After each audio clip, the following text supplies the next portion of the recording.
नमस्कार,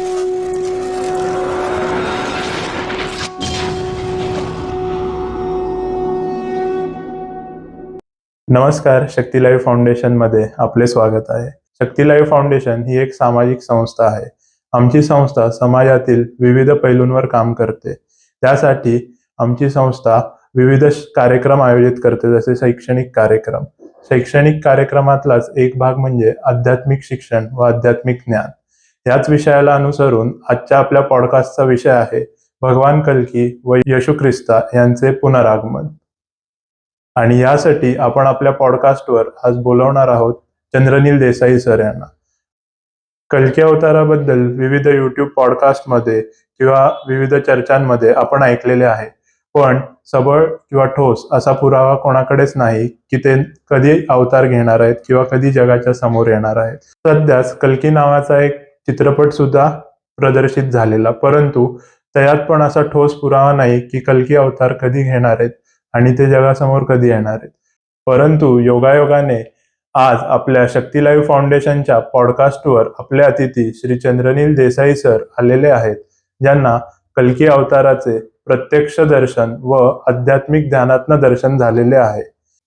तर आपण त्यांचे स्वागत करूया व त्यांच्याकडनं जाणून घेऊया आपल्या आजच्या पॉडकास्टच्या विषयाबद्दल, जो आहे कल्की अवतार व येशू ख्रिस्त यांचे पुनरागमन.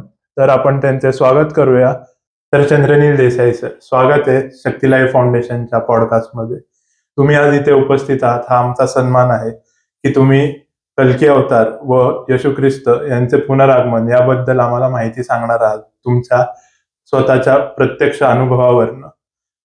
तर सर, तुम्ही कसे आहात? मी ठीक आहे. तुम्ही मला इथं बोलवलं आणि इथं बोलण्याची संधी दिली, त्याबद्दल धन्यवाद. सर, तुमच्या आध्यात्मिक जीवनाविषयी व आध्यात्मिक प्रवासाबद्दल आम्हाला व आमच्या प्रेक्षकांना जाणून घ्यायचे आहे. नक्कीच, मला माझे आध्यात्मिक अनुभव तुमच्या प्रेक्षकांना सांगायला आवडतीलच. माझ्या आध्यात्मिक जीवनाची सुरुवात माझ्या लहानपणीच झाली. माझी आई आध्यात्मिक होती. तिच्या प्रभावामुळे मी आईसाहेब महाराज यांच्या सानिध्यात आलो. त्यांनी मला ध्यान, एकाग्रता, नामस्मरण कसे करायचे ते शिकवले. माझ्या शालेय तसेच कॉलेज जीवनामध्ये सुद्धा मी या अभ्यासाचा सराव करीत होतो. इसवी सन 2000 मध्ये जेव्हा मी इंजिनिअरिंगच्या अंतिम वर्षात होतो, तेव्हा ध्यानाच्या अवस्थेत मला एक अद्वितीय दृष्टांत अनुभवास मिळाला. तो माझ्या जीवनाला नवी दिशा देऊन गेला. दृष्टांतामध्ये मला एक वडाचे झाड दिसले. मी त्या वडाच्या झाडासमोर उभा होतो आणि माझ्या मागे अनेक जण उभे होते. वडाच्या झाडामागून एक लख्ख प्रकाश येत होता व त्या प्रकाशातून एक आवाजही येत होता व तो आवाज अनेक प्रश्न विचारत होता. परंतु आश्चर्यकारकरित्या मी सर्व प्रश्नांची उत्तरे व्यवस्थितरित्या देत होतो.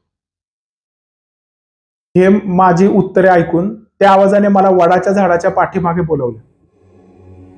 मी पाठीमागे गेलो व त्या ठिकाणी मला फक्त प्रकाश आणि प्रकाशच दिसला. थोड्या वेळाने मला त्या ठिकाणी प्रकाशातून निर्माण होत असलेली एक व्यक्ती बसलेली दिसली. त्या व्यक्तीला दाढी होती. त्या व्यक्तीने मला एक उघडलेला ग्रंथ आणि त्याच्यावरती नारळ ठेवलेला दिला. तो मी घेतला आणि या ठिकाणी माझा हा दृष्टांत इथेच संपला. हे खरंच आश्चर्यजनक आहे. तुम्ही तुमच्या दृष्टांतातल्या व्यक्तीला खऱ्या जीवनात भेटला आहात का? आणि जर भेटला असाल तर तो अनुभव आम्हाला सांगायला आवडेल का तुम्हाला? नक्कीच. माझे शिक्षण पूर्ण झाल्यावर मला 2003 मध्ये मुंबईत नोकरी मिळाली होती. मुंबईत माझा एक आध्यात्मिक मित्र होता, त्याचे नाव राजेश होते. राजेश आणि मी नेहमीच आध्यात्मिक अनुभवांवरती चर्चा करायचो. एका चर्चेत मला असं समजून आलं की तो एका सिद्ध पुरुषाच्या संपर्कात आहे. मला सुद्धा आध्यात्मिक विषयाची गोडी असल्यामुळे त्या व्यक्तीला भेटायची उत्सुकता होती. एके दिवशी मी आणि राजेश एका आध्यात्मिक अनुभवावरती चर्चा करीत होतो. ती चर्चा करीत असताना त्या ठिकाणी एक व्यक्ती आली. त्या व्यक्तीने माझ्या खांद्यावरती थोपटले.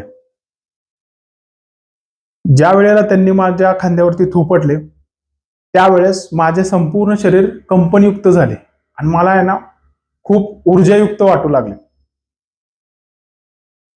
मी त्या व्यक्तीकडे पाहिले आणि मी थक्क झालो, कारण त्या व्यक्तीचा चेहरा मी माझ्या पहिल्या दृष्टांतामध्ये पाहिलेला होता.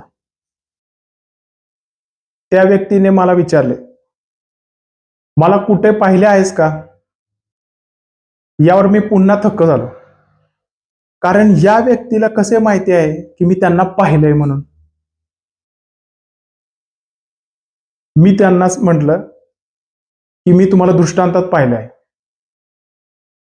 त्यावरती त्या व्यक्तीने मला तो दृष्टांत सविस्तर सांगण्यासाठी सांगितले. मी तो दृष्टांत संपूर्ण त्यांना सांगितला. त्यावरती ते म्हणाले, तुझे अनंत जन्म मला माहिती आहेत, तू कुठून आलास, कुठे जाणार आहे तेही मला माहिती आहे. तुला योग मी आत्ता नाही शिकवत, तर यापूर्वी पण शिकवलेला आहे. हे ऐकून मी आश्चर्यचकित झालो. अशा पद्धतीने माझी ही पहिली भेट त्यांच्याबरोबरची झाली. तुम्ही खात्रीपूर्वक हे सांगू शकता का की तुम्ही जी व्यक्ती दृष्टांतात पाहिली आणि जी आपण आपल्या विषयात नमूद केली आहे, म्हणजेच भगवान कल्की व येशू ख्रिस्त यांचे पुनरागमन, हे दोन्ही एकच आहेत? हो, मी हे खात्रीपूर्वक सांगू शकतो की या दोन्ही व्यक्ती एकच आहेत. भगवान कल्की यांना भेटल्यानंतर मला एक दुसरा दृष्टांत झाला. त्या दृष्टांताच्या आधारे मी हे सांगू शकतो की भगवान कल्की आणि येशूंचे पुनरागमन या दोन्ही व्यक्ती एकच आहेत. खरंच आम्हाला ह्याबद्दल जाणून घ्यायला आवडेल, पण आपण ह्या अनुभवाबद्दल आपल्या पुढच्या भागात जाणून घेऊया. धन्यवाद. तर आपण आता चंद्रनील देसाई सर यांचे दृष्टांत व अनुभव ऐकले व त्यांनी दिलेली माहिती फारच उपयुक्त होती.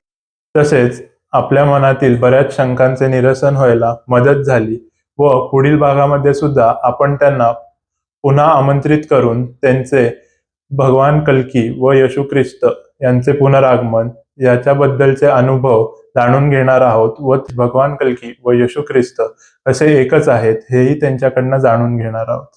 तर भेटूया पुढच्या भागात. धन्यवाद.